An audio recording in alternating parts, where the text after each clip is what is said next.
Good morning, sports fans. It's another Wednesday morning. This one a particularly wet one.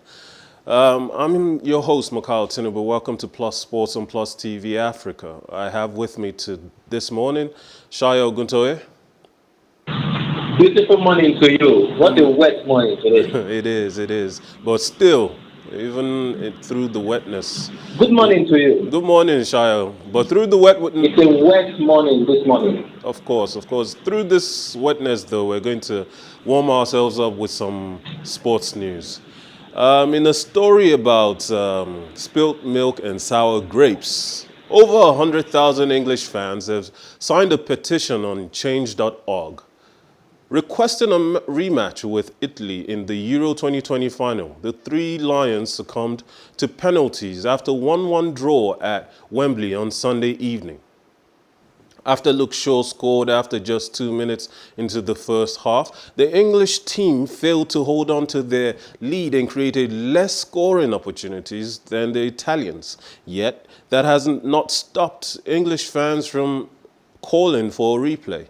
The Italians battled their way back into the contest in the second half through a Leonardo Bonucci equalizer. Roberto Mancini's side then triumphed 3-2 in a penalty shootout after Marcus Rashford's effort went wide and both Jadon Sancho and Bukayo Saka's tries were saved by Italy goalkeeper Gianluigi Donnarumma. However, the Change.org petition was started because the match was deemed not fair at all, with a photograph of Giorgio Chiellini's now famous foul on Saka, for which the Italian defender as claimed was his way of cursing the striker in their final friendly game.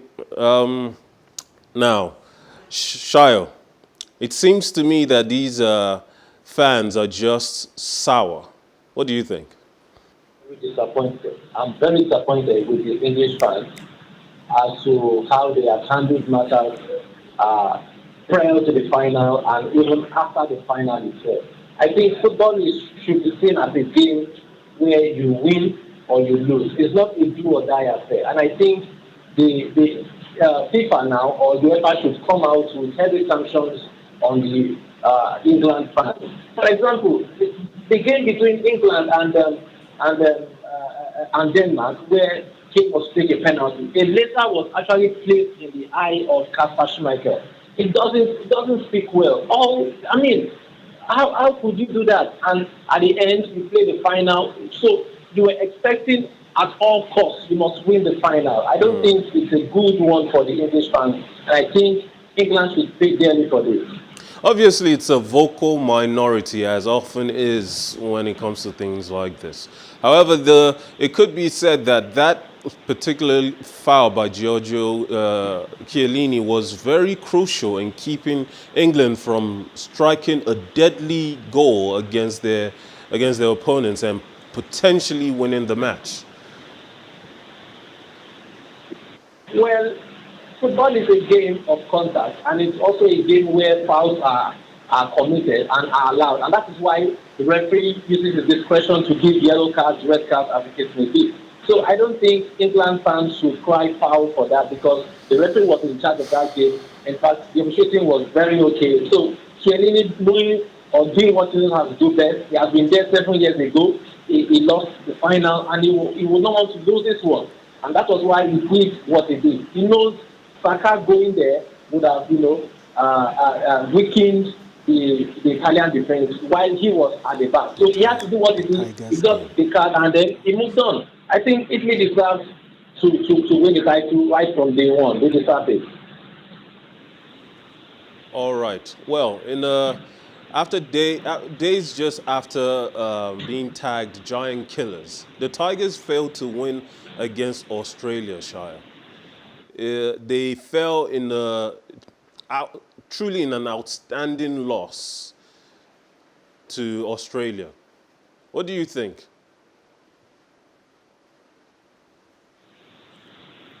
Sorry, I didn't get that. Okay, let me come again. The Tigers were heavily defeated by Australia, the world's third-ranked team, in the early hours of Wednesday morning. Mike Brown's team was thrashed by the Australians as they ran out 108 to 69. Only days after earning the title of Giant Killers by beating Team USA Basketball, the Tigers seemed powerless against an Australian team that dominated the opening quarter, winning 26 to 13 and leading by 4 in the first quarter alone, and then leading by 49 to 29 at halftime. By the end of the third quarter, the score was 84 to 46 and in favor of Australia. And the Tigers simply never caught up, which will be competing. The Tigers, which will be competing in the Olympics for the 15th time. In a show of honor for Sound Sultan, the Nigerian team donned warm-up shirts with pictures of the late Nigerian singer and held a moment of silence before the commencement of the game against Australia. Now, Sayo, we were all very effusive about what good quality the Tigers demonstrated by beating Team USA Basketball. And yet, they fell so dramatically to Australia. Yes, I want to first of all commend what the Tigers have been able to do, what they have been able to achieve in this exhibition tournament. It's just a dress rehearsal for the Olympics itself. Having said that, I think the victory against USA, no one saw it coming. They won also. They won in their last game also. I think it was well welcomed. We all welcomed it. But I have always said I prefer we lose all these preparatory games and then get better in the tournament. And I can tell you that I'm happy with the piece, but not this in this heavy fashion way, because the coach will be able to know where the team is lacking now. Imagine when you win all your preparatory games and then the tournament proper comes, United States defeats you back and other teams defeat you, Australia trashes you, and you get out of the first round in the Olympics. It doesn't speak well to you. So I think you win some, you lose some. You'll be able to know where the team is lacking and where it can also fortify in the team. And this is actually Mike Brown's first defeat since he took charge 2020. So it's a good one. I think the team is better now than the way it used to be. They can challenge, they can get into the next round and start dreaming. Okay, Sayo. In a reverse of fortunes, Team USA Basketball finally won after losing their last two games as the Americans defeated Argentina 108 to 80 in Las Vegas on Tuesday to prevent what would have been the first three-game losing streak in the history of NBA players representing the United States on the international stage. The Americans shot 51% in the first quarter and scored 33 points to take an early lead and beat Argentina for the 10th time since 2004 Athens Olympics. Only 8 members of the Olympic squad played for the United States. Jason Tatum was held out due to right knee pain and will be evaluated on a case-by-case basis moving forward, according to USA Basketball.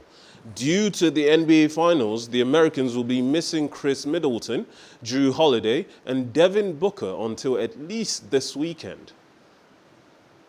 Sayo, the Americans might be getting back on track. What does that mean for the opposition at the Olympics?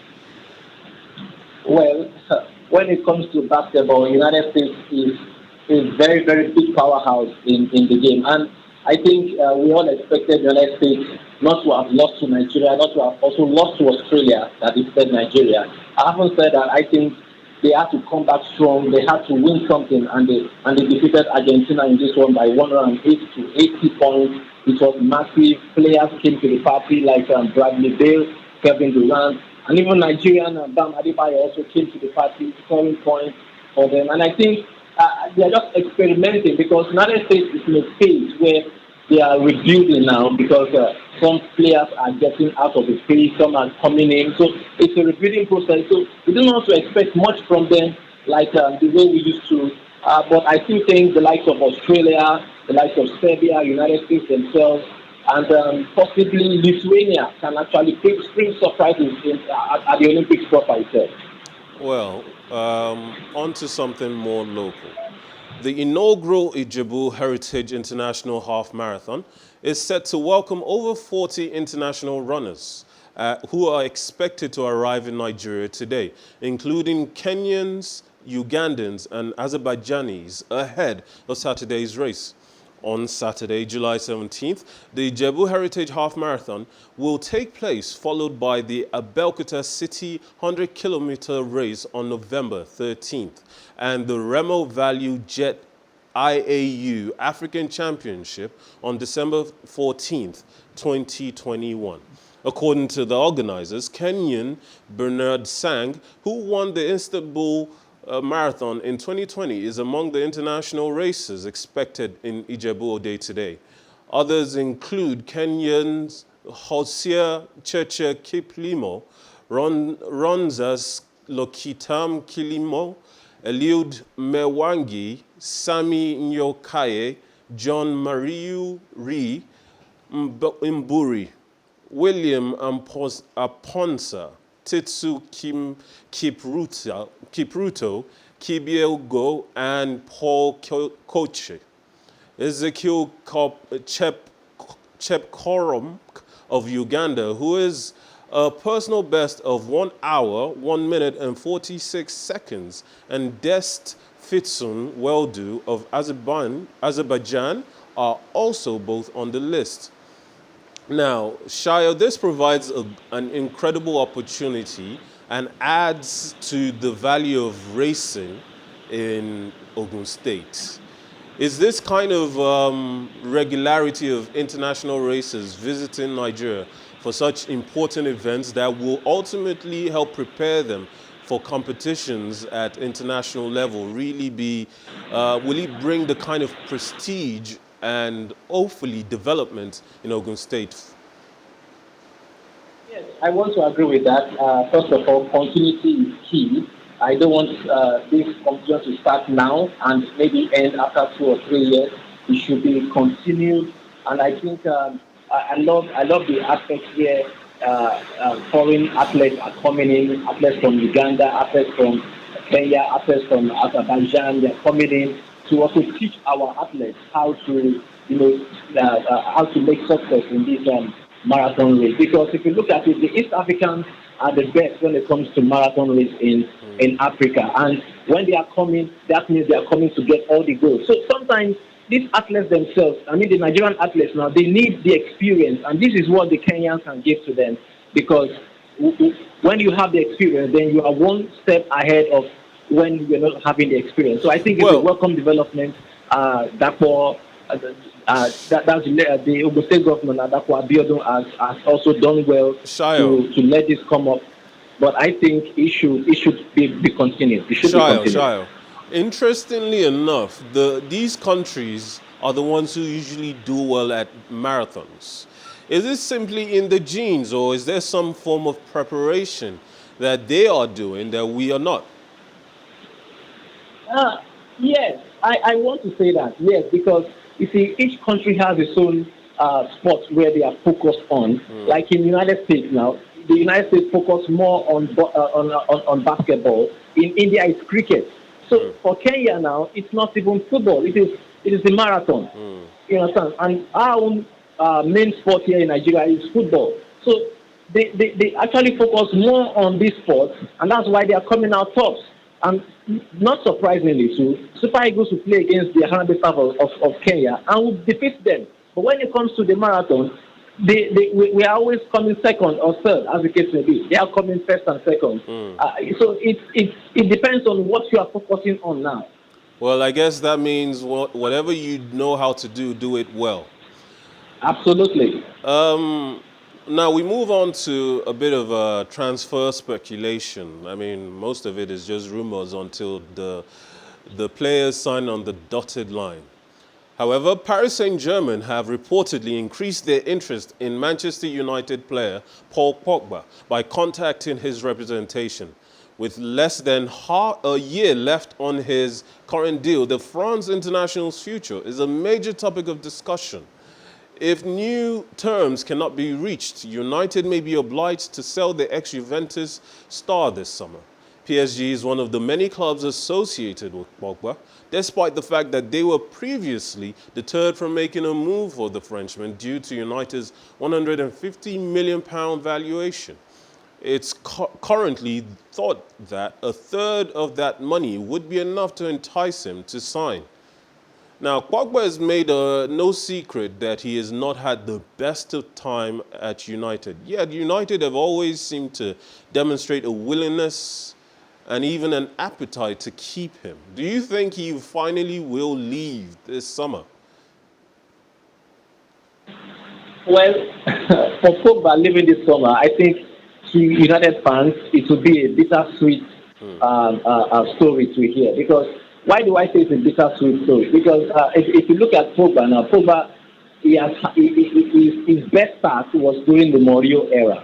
And ever since then, he has not been able to replicate such. He's been not consistent. And I think United should cash him out on him right now. Now, why is it going to be a bitter one? Because United, while cashing out on him, they can use the money to reinforce in other departments, but they are also reinforcing a rival. Now, United qualified for the Champions League last season, and imagine they face a PSG side who has just gotten Sergio Ramos, who have also gotten Hakimi, and who are also likely to get Pogba. Now, what happens if they meet United? So it's a bittersweet thing for United, but I think United should let him go. He's not happy. Pogba has not helped United cause in recent times. His agent, Mino Raiola, has come out to say Pogba is going. Pogba has not come out to quell such. Sayo. Yeah. They say a bird in hand is worth two. In the current market, it's extremely hard to get a player of Pogba's quality, however inconsistent as fans may think he is. It's quite expensive to get a player of his quality. No matter how much they sell him for now, they're probably not going to make as much as 100 million for him, given his the running clock on his contract. However, to go out and buy someone of his pedigree, in order to challenge for Champions League trophy and Premier League trophy, because that is where Manchester United are aiming their efforts next season, do you think it would actually be wise losing such a valuable player only to go for someone who might not even be up to that standard? Yes, I will agree with going for Pogba's sale. Why? Because you cannot keep an unhappy player. You cannot get the best out of him. His agent has come out to speak his mind. And why I said his mind is because Pogba has not come out to say or to debunk what the agent Mino Raiola has said actually. So that means he's in support of what Raiola has said. And Pogba is asking for more money, £400,000 a week. I mean, it's amazing money. So I think his heart is no longer in United. He wants to go to France, his home, to Paris Saint Germain to be precise. And I think United can actually bargain for better players, because if you look at it now, Pogba's consistency in terms of world-class performances has been very, very few in recent times. And if Pogba goes, United can buy a player like, I've always advocated for Wilfred Ndidi. He's a DM that can hold and block, attacking threats of the opposing teams. So if you get Ndidi and then bring in another creative midfielder, you understand? It's in the mode of Grealish. It will actually be better for United, other than keeping an unhappy player and paying high for his services. I don't think United do have Van der one. Beek on their bench. However, he's not really at his best playing from center midfield, because he would be better utilized in Bernardo's position. Bruno Fernandes' position, sorry. Now, they have that kind of option available to them. So really, is there need to still go out and buy them? Yeah, sorry, I didn't get that. Van der Beek is still on their bench. Even though he's not at his best playing in Pogba's position, he would still be a very creative player to have available. However, so is it worth going out to still buy another creative midfielder?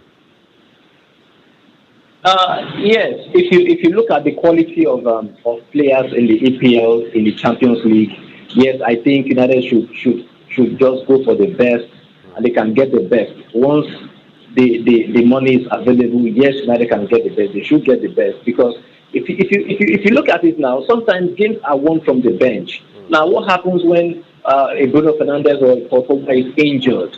Who comes in? There they have the likes of Mata, Van der Beek, and the like. So I think if Pogba is not happy, let him go. Get in someone else who can do the job exactly or not even up to what Pogba is doing. And then he can blend in with time.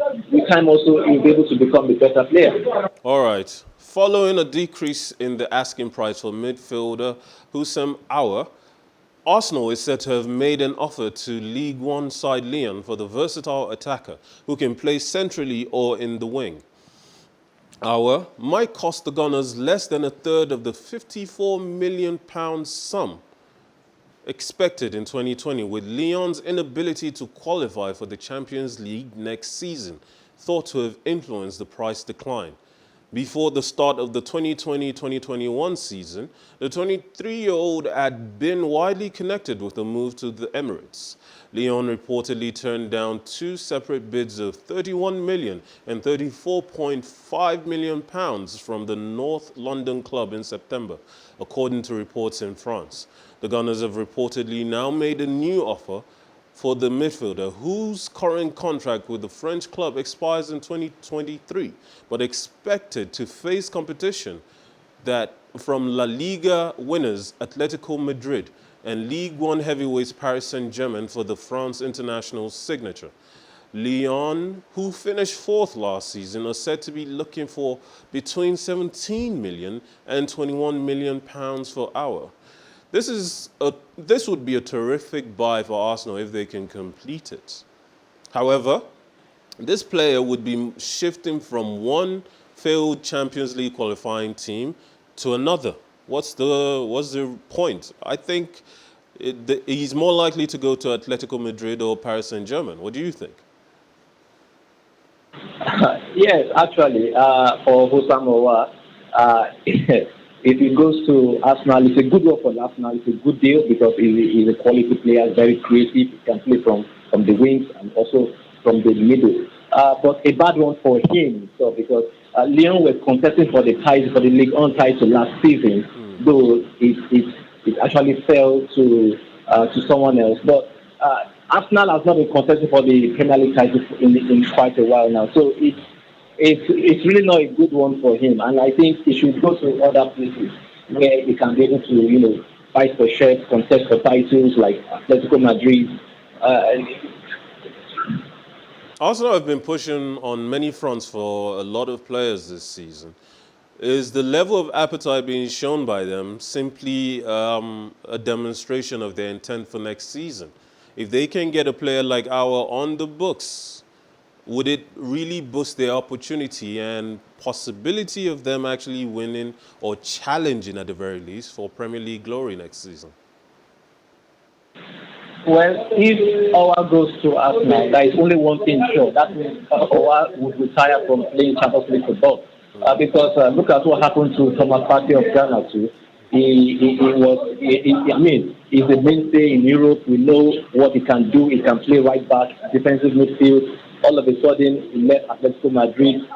Play from playing in Champions League final, going to Arsenal now. He has retired, so to say, from playing Champions League football. So I think that is just the shortest thing that can happen to him when he goes to Arsenal.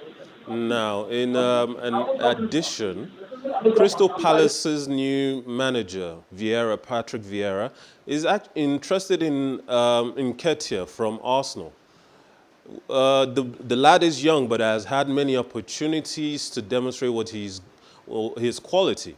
With reports that Lacazette might be on the selling list for Arsenal, is this loan or potential transfer to Crystal Palace something that they might really consider, that Arsenal might really consider, given he's the only other main striker on the books, given that Aubameyang is often played out wide? Well, whatever whatever they are going to tell Aouar to come to Arsenal will not be the first time they are going to use to lure players into Arsenal. Don't forget, Danny Ceballos also was there. Odegaard also was there. I mean, you can't keep using that as an excuse to lure young players. Players who really want to win trophies will not come to Arsenal. That's just the bitter truth about it. Arsenal has become a mediocre team where the likes of Granit Xhaka can come in and start regularly. Players. Imagine Arsenal having the likes of Bukayo Saka as their best player of the season. It shows a lot. It shows how far the club has declined. So I think it's not a good one for clubs for players who wants to win the trophy. But Arsenal have notoriously always put their faith in young players. Saka is just another one of them. Yeah, they have faith in young players, and I'll give you a precedence too. Fabregas was captain of Arsenal for at a tender age. He left Arsenal because they were not winning trophies, and after playing as a substitute role in a cup game for Barcelona, he won trophy about 15 minutes. He won trophy. So it only shows you what you want. If you really want to just play football, no trophies, fine. Arsenal is a good club for you. But if you want to look at your trophy cabinet after your retirement, then I don't think Arsenal is a good club for you. Look at players like Ashavin. Look at players like Rosicki.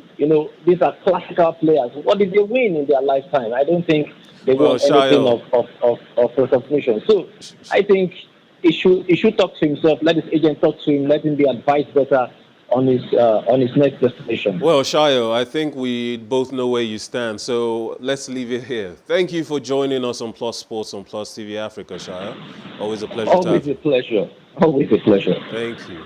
And to everyone at home and at work, we thank you for your attendance and helping us to make this morning a little bit warmer. Remember, life is never boring with some sports. I am your host, Mikhail Tinubu. Enjoy the rest of your day.